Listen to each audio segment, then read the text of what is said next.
Pauline Swift for Our World Media Magazine here in Queens.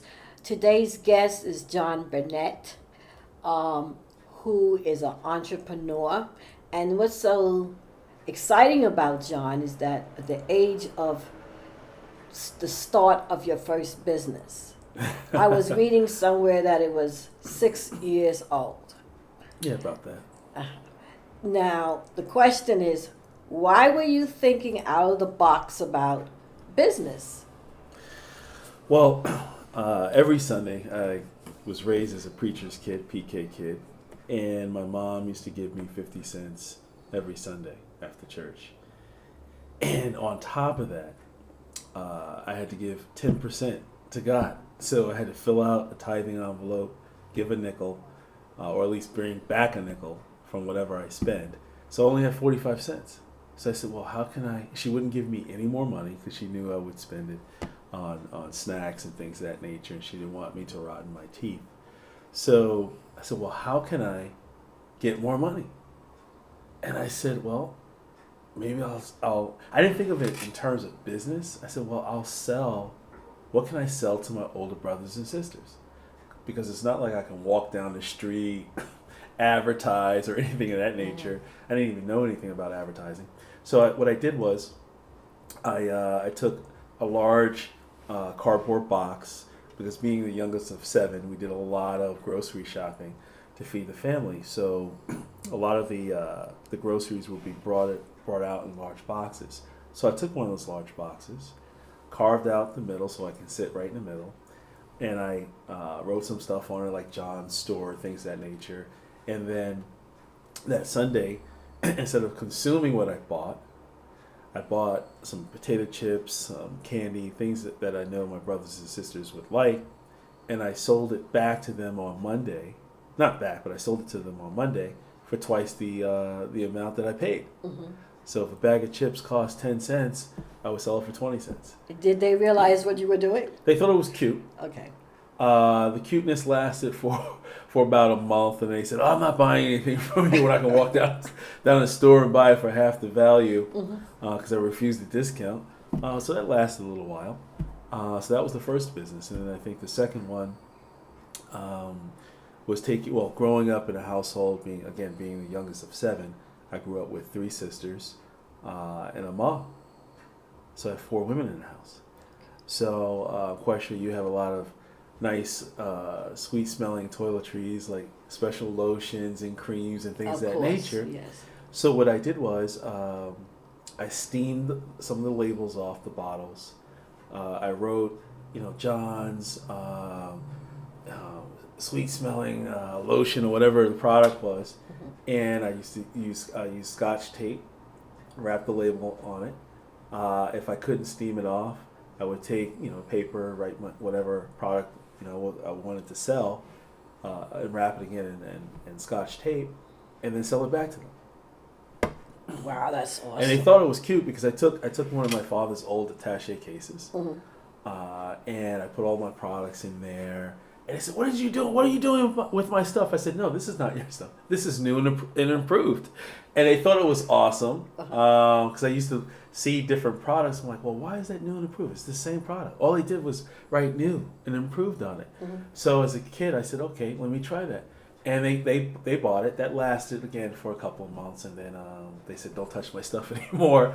And then that led to another business in the 4th grade where I sold candy. For twice the amount. Well, actually, maybe not twice. I discounted a little bit depending upon who the classmates were.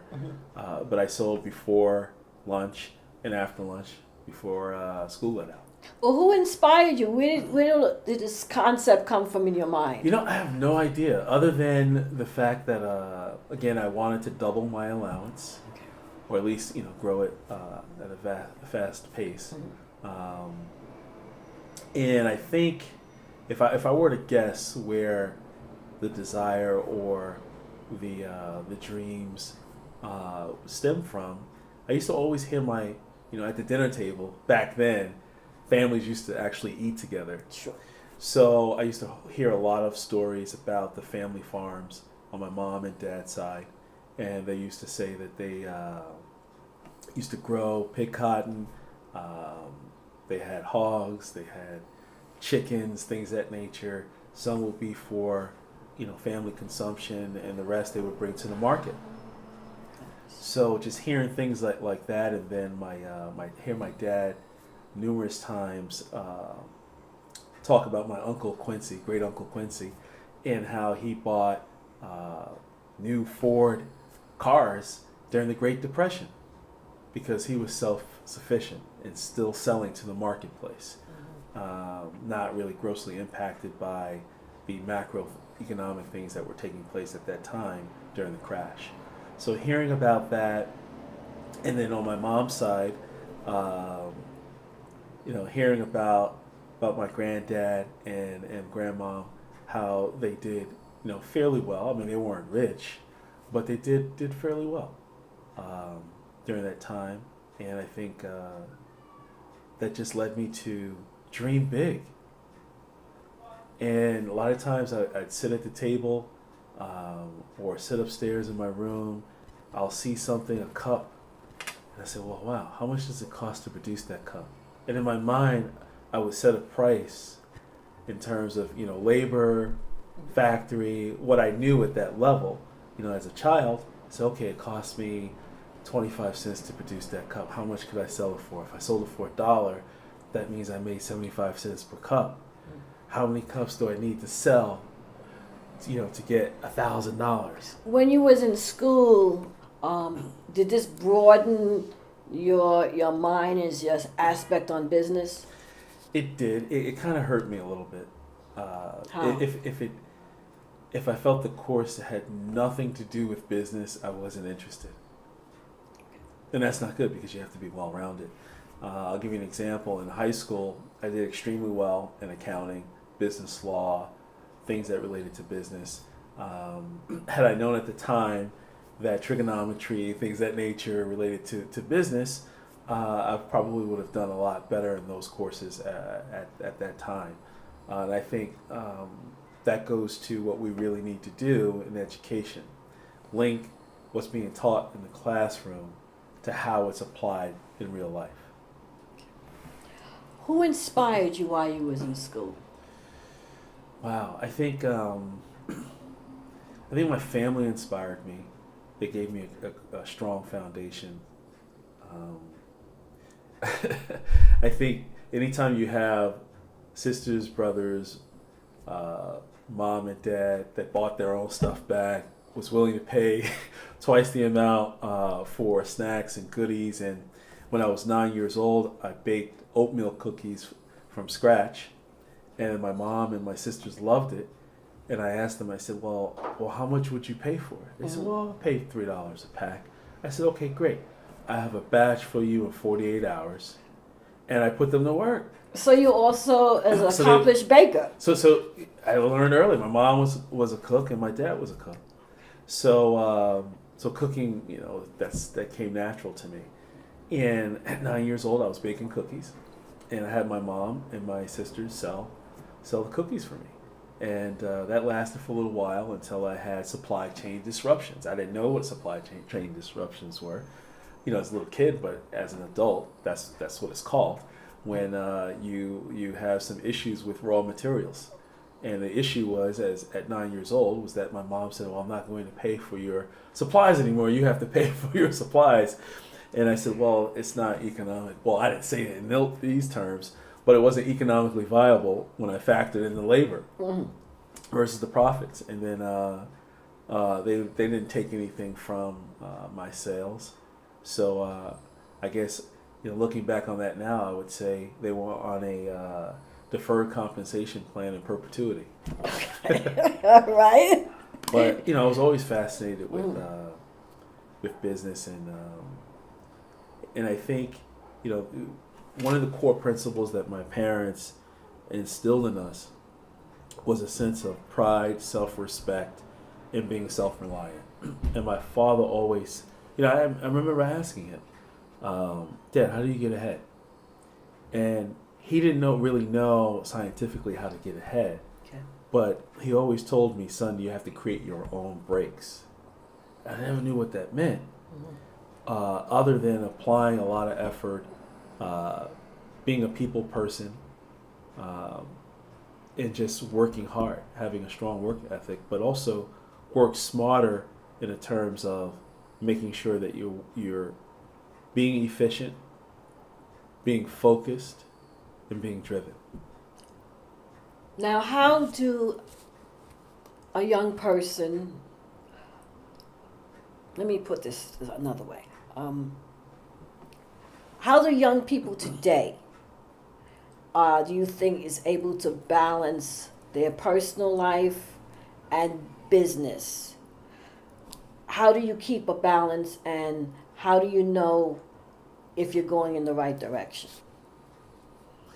Well, I think one, you have to. I would suggest that they follow their passion. Whatever they gets them excited, separate and apart from monetary value. I think that's a good indicator of what will keep them driven. And once you find that, I think you have to assess whether one, if you're a career person, how can you apply that to certain careers in different industries? If you're an entrepreneur, how can you monetize it?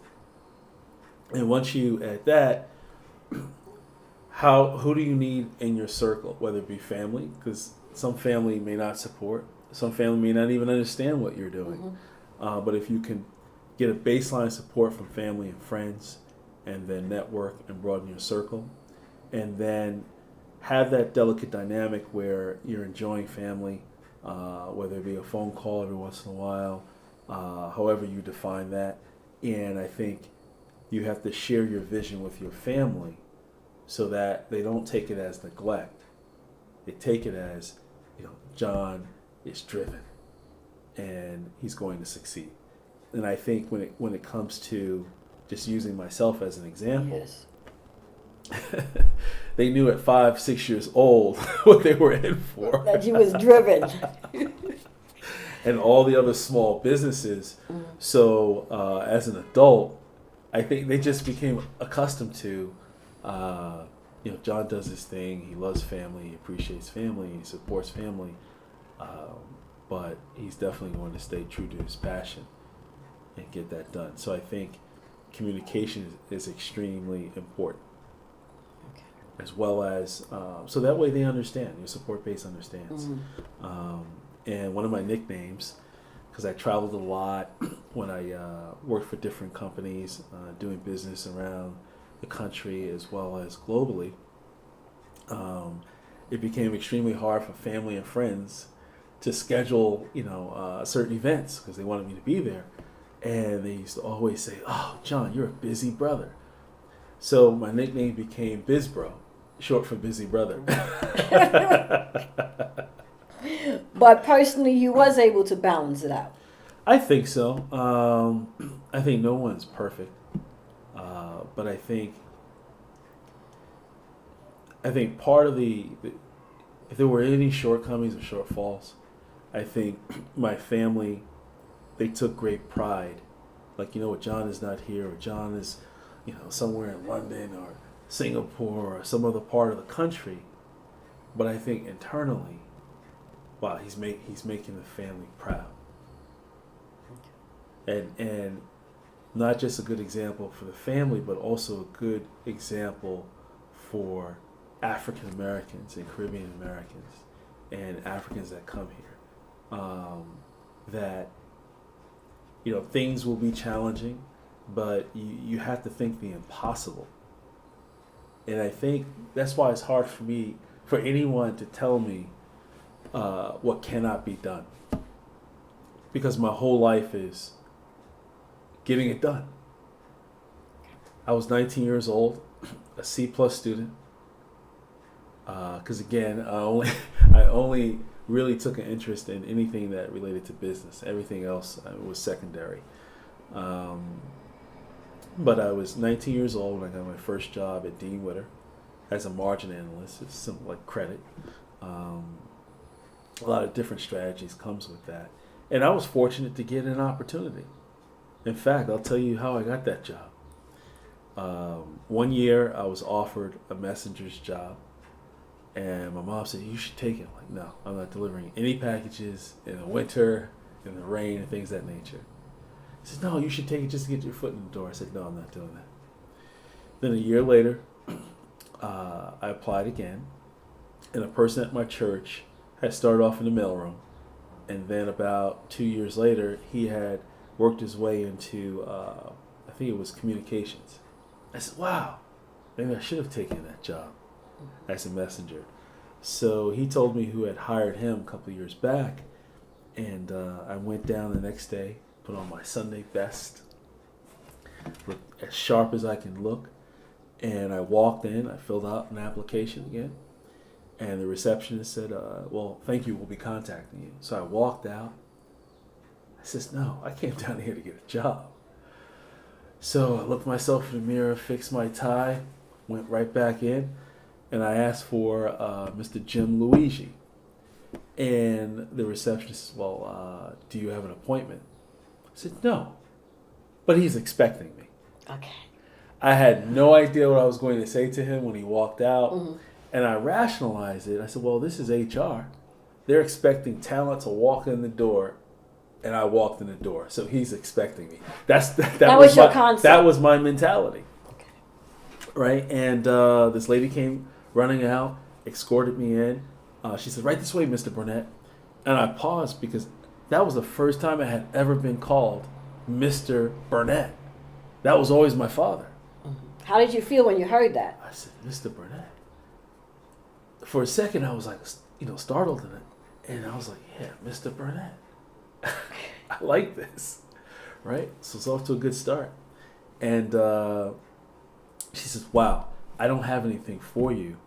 I said, you sure? All these different papers and forms around here? And she chuckled. She said, wait a second. Let me ask my coworker. She asked a coworker. And then she said, step into, I forget the lady's name. I stepped into her office. And she said, well, I have one thing. It's a stretch. I said, if you send me on the interview, I'll get it. She said, I love your confidence. She sent me on the interview, and I got it. And when I started, everyone was asking, like, you're 19? Mm-hmm. And then I said, well, my birthday's in a couple of months, right? And then they were hazing me to no end. And I had to stay up late at night because I couldn't articulate the difference between a stock or a bond. So I had to really come up to speed very quickly. So you faked it in order to make it happen. Well, I was always real. I was always real. But I was high on confidence, and I sold them on my confidence and my ability. And I just always believed, okay, you can't let doubt enter in. And doubt does come into your mind, but you can't let it stay. There's an opportunity cost. You let doubt in, then you start sinking. And there's a lot of biblical scriptures that come with that. That's what helped get me through. Is that an advice that you would give to young people? Absolutely. Because again, getting that opportunity, if I wasn't assertive, if I wasn't confident, she knew I was 19 years old, a C+ student. But I didn't tout this, of course, the C+. I didn't give an excuse why I was a C+. I said I scored 95 or better in my accounting courses. I scored an average of 98 on my business law courses. I just went down the line. I took the positives and made sure that person understood how it would apply to meeting their business objectives and concerns. Sounds good, John. Because if you focus on, well, I didn't do so well because you started off negative. You focus on the positive. No matter how many times a person brings up the negative, you bring up the positive. Because either their paradigms are going to shape your paradigm or you shape their paradigm. Okay. I also see that you have a passion for politics. No, a little bit. A little bit. Now you're being really modest. No, it's funny that you mentioned that coming up in corporate America, what helped me rise without a degree, and then eventually I went back and earned an undergrad and master's degree. What helped me move up were two things, and these are two things that I would recommend to any young person or any mid-level career person. One, always be willing to do extra work and not get paid for it. That sounds crazy. Mm-hmm. That goes against the wave and the paradigm, especially in this current environment. But I always felt that if I can help different colleagues, different directors, whoever was in charge on special projects, even if it cost me an extra 3 hours a day, I would do it for two reasons. One, it taught me something completely different than what I was doing in my regular role. Two, it gave me an opportunity to network with other people. You get jobs for two reasons. One, skill set, but also how well you connect with people. Network. Exactly. And if I can add a third thing, Sure. I had a fundamental belief: the best way to interview for a job is to do the job before it opens. Please break that down to me. So if there were some special projects in a different area, or within a certain department that we had to coordinate with, I would ask to, hey, you need any help with that? And then, well, do you know anything about this? I said, well, if you give me 48 hours, I will. And a little humor helps as well. Mm-hmm. So next thing you know, I might be a junior person on a project, working with people, keeping my mouth shut, and just being a sponge. Ask questions offline. Next thing you know, I developed an entire skill set that I didn't have before. And an understanding of how that piece of the puzzle not only helps my job function, but helps so many other job functions. So when let's say another job opportunity opens up 6 months later, one, I developed new skills, so they can't say, oh, I don't know about that particular product or service, because I was on 2 or 3 projects. Then, in terms of when other people were interviewed internally, or they had an outside person coming in, probably wanting a lot more money, right? He says, well, wow, let's give John, he knows exactly how we want it done and what to do. So I got the opportunity. And I didn't have a degree, during those early years. So, this is capitalism. They paid me less. But I looked at it and viewed it as they paid me forward, intrinsically. Because I was able to take that and constantly trade up. John, I have so many questions I want to ask you, but I want to ask you this question while it's in my head. What is wrong with, as a businessman, what is wrong with our school systems, and why young people today are not functioning properly? I mean, a lot of young people are still at home with their families. They can't get a job even if they went to and they got the degree. After they got in debt through the student loans, they couldn't get the job that they really wanted, so they're taking a job that's less money. And it's like you're like a carrot that's dangling in front of you, and you could never catch up to that. It just seems like you're catching up, but you're really not. What is wrong with our society as far as business? You mentioned education. So the problem with education is that, one, they don't teach what employers want kids to know when they get older to get a job. I'll give you some research.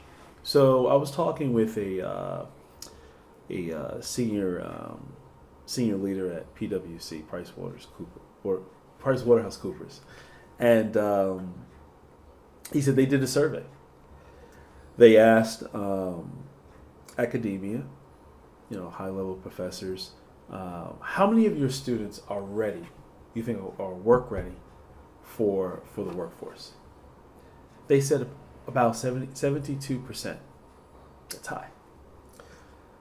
On the other hand, they asked the CEOs and HR directors and managers, how many students out of college or 1 to 2 years experience come into your environment at the interview level, or certain individuals that you've actually taken a chance on to give them an opportunity? What percentage do you think are ready for the workforce? Guess how much? What percentage? They said 42%. That's a huge gap. That's a 30% difference. That's true.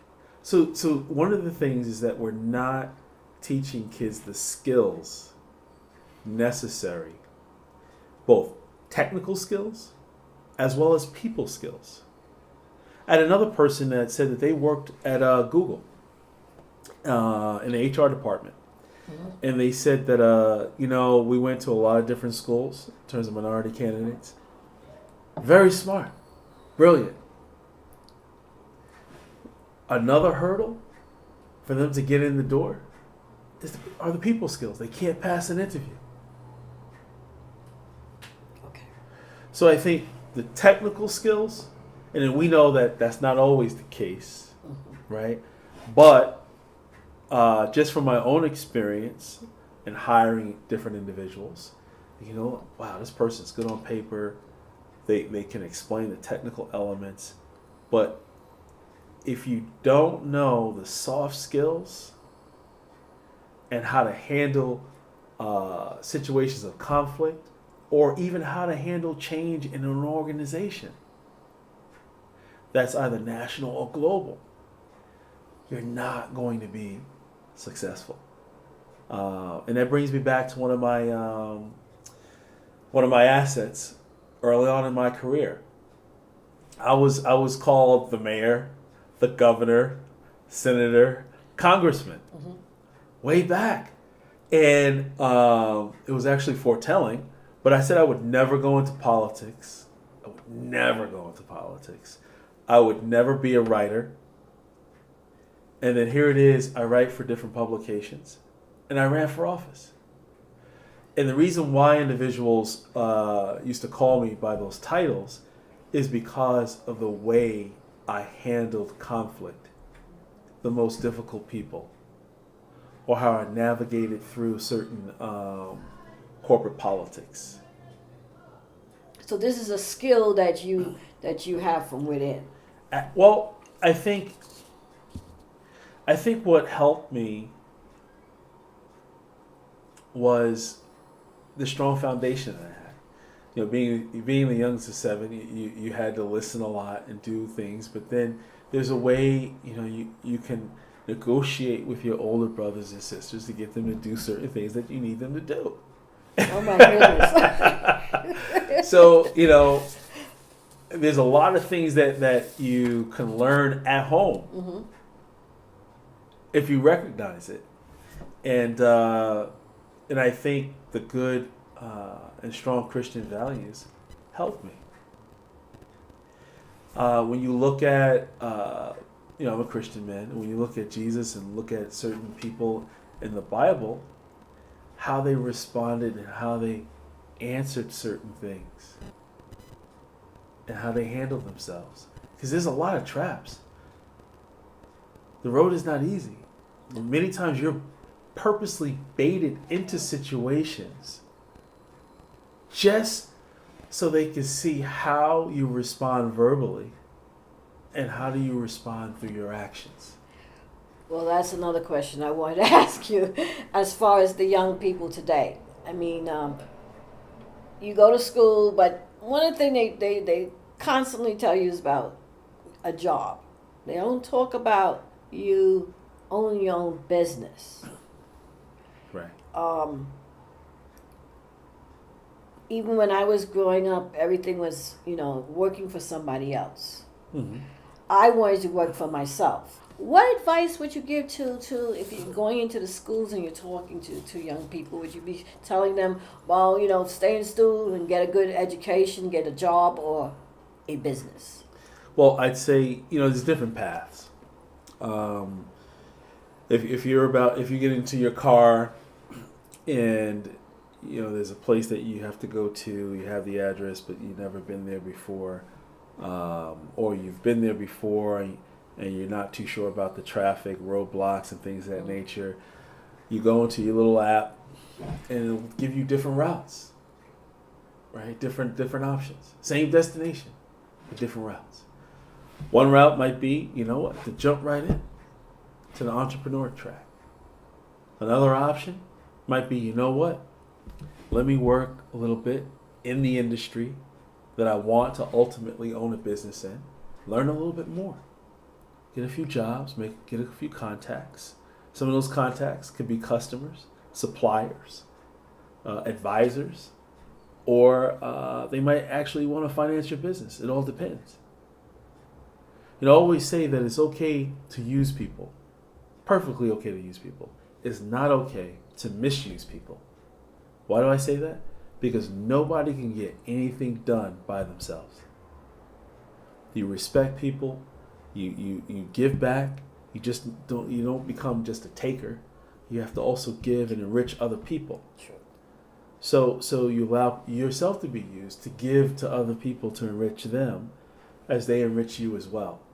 What are some of the circumstances how you help other people out, the youth? Do you work with the youth? That started as soon as I walked in the door at Dean Witter. I think information that may not be readily accessible to, let's say, some of my minority colleagues, I share information. This person is best to turn to contact for this, and whatever information that's valuable, you form that little network and you share that information. And there were times where I knew I was moving on, let's say, to another position. I give someone a heads up. Hey, man, I'm leaving. Hey, the spot is open. They get the heads up because a lot of times that's given on the other side, but it might not come down to you to receive that word. So it's also not just letting people know what is open, when, and where, but also place myself in position. Fast forwarding a number of years, I remember working for McGraw-Hill Financial, now it's S&P Global, and they had a lot of different business lines and operations. My business was part of one segment, operating segment that had 5 businesses in it. I believe each one of them were global except for one. And I became the chairperson of the Diversity and Inclusion Committee. So here it is, 4 to 5 businesses were global. One had a strong national presence. I saw it as an opportunity to not only deal with skill sets in terms of the diverse community within the company, in terms of giving them the skill sets, how to get ahead, how to network, and also have functions that bring different cohorts together within the company. But also some other issues that may come to play with respect to diversity that are not color-based or gender-based, but it might be age-based and so many other dimensions. And we didn't want to put something together where it's just for show. We reached out to Cornell University that developed 4 courses based upon certain issues and challenges, but the opportunity, because diversity has value as well if it's leveraged correctly. And the training modules were an overwhelming success. A lot of people learned a lot. And again, if you can bring people together, improve their skills, have them work more as a team across various demographics, then you not only enrich the individuals, but you also add value to the bottom line. Okay, thank you. I'm going to be winding down, but I want to ask you, where do you see yourself in the next 5 years? That's always a tough question, especially as I've gotten older. If you were to ask me 5 years before I ran for New York City Comptroller, what do you want to do in 5 years? I would never have said run for the second top spot in New York City government. So I would say, to answer that question, I'm on purpose now in terms of, great climbing the corporate ladder, doing different things, giving back along the way. But I'm really trying to navigate toward that ultimate divine purpose. My passion was in business. My passion was to empower people. Now I'm doing that in a sense of not necessarily solely in the corporate world for myself, but getting the urban community to think big. There will always be obstacles. But how do we actually, in the spirit of Malcolm X and Martin Luther King Jr., how do we get our community to control the economic opportunities in our community, and get over those mental hurdles and paradigms? And he said, "Well, I don't like to take risks." The biggest risk is not taking one. And understanding capitalism, the way I see it, free labor helped build capitalism. True, I agree with So you. we have a lot of value locked into capitalism. The last thing we should do is run from capitalism and just play one role in it in terms of being consumers. We need to also invest, because one key principle when slaves were freed, one of the reasons why slaves were freed, because if you actually pay someone a wage, you can sell more products and services. Mm-hmm. And domestic product grows. So same thing. If the black community becomes more entrepreneurial, right? Because everyone's not going to be a business owner, but if we get enough people to become business owners, we can control the economics in the community, the rent, in terms of whether it be residential or commercial. We can have more influence over taxes. We can have more influence over education. So this is where you see yourself working to in the community. To shift paradigms. Okay. That we can actually control and not look for government to come up with all the solutions. Because some things cannot be regulated. That's true. You have to empower yourself. And when I listened to Malcolm and Martin, one of the common themes, it was always to be self-reliant. One of the things when you look at, the fish market, I'll just use that as an example, in the black communities, you'll notice in many of those stores, the prices are higher. Why? Because they know that many people are not going to go outside the neighborhood to spend a lot of money. Two, there's a certain portion of the demographic on welfare, so they pay attention to price, but they're willing to pay a little bit higher, or spend a little bit higher. But it should be reversed. It should be, but again, the price gouging. Because the economics in that community, a lot of people are not going to go outside that community to buy. So they'll raise the prices. Mm-hmm. And many times I'm like, I refuse to walk into that neighborhood store to pay $13.99 a pound for salmon when I can go down the street and pay, out down the neighborhood, a little bit outside the neighborhood, and pay $9.99. And sometimes at the $9.99 or $11.99 price level, it's not farm raised. is wild caught, which is much more healthier. So that's basically what we need to do. Those dynamics, unlock those dynamics, sell to ourselves, and we have to get out of that mentality. In fact, I'll go way back when, as a young adult in Queens Village, there was a Jamaican man who opened up a fish market, and I was proud to see a brother in there in business. Like, okay, here's something that we don't see, selling fish, at least in terms of in America. So I was patronizing him, going in, buying, so forth, and then after a while, people stopped buying after the novelty wore off, and then I learned two things.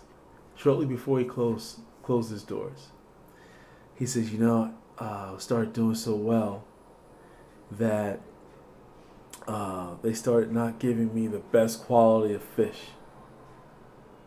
Mm-hmm. So, I didn't know it. I didn't know the business, how many supplier options he could have had. But lo and behold, he was constructively driven out of business. And then some people still didn't come in and buy, even when the fish was fresh and he had good selection. So it was a combination of those two things that ran him out of business. And next thing you know, I won't say who came in and took it over, but it was someone that wasn't like us, that had fresh fish, and there was a long line outside the door. So those are two dynamics. So there's a lot of marketplace challenges that we have to deal with, but that should not be a reason why we don't go into business. That should not be.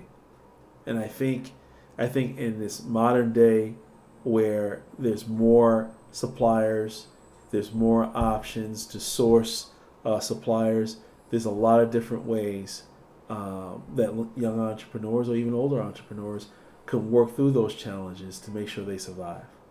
But in this modern day environment, the cost of going into business is going so high when you factor in certain benefits, certain labor costs, unless you're a sole proprietor and you don't need a team or you can outsource it, is pretty challenging. So again, I'm not an expert on every business, but there are certain core principles that are common to every business: marketing, finance, distribution, sales, things of that nature, that I'm happy to advise people and work with other business people to make sure that we nurture and empower young entrepreneurs for the future. Thank you, John. I appreciate you taking the time to talk to our audience. And how can people get a hold of you if they want your advice? Well, all my social media, whether it be Facebook, Twitter, Instagram, or otherwise, is all I am John Burnett. IAM JOHNBURNETT. Okay. Pauline Swift for Our World Media Magazine here in Queens. See you next time.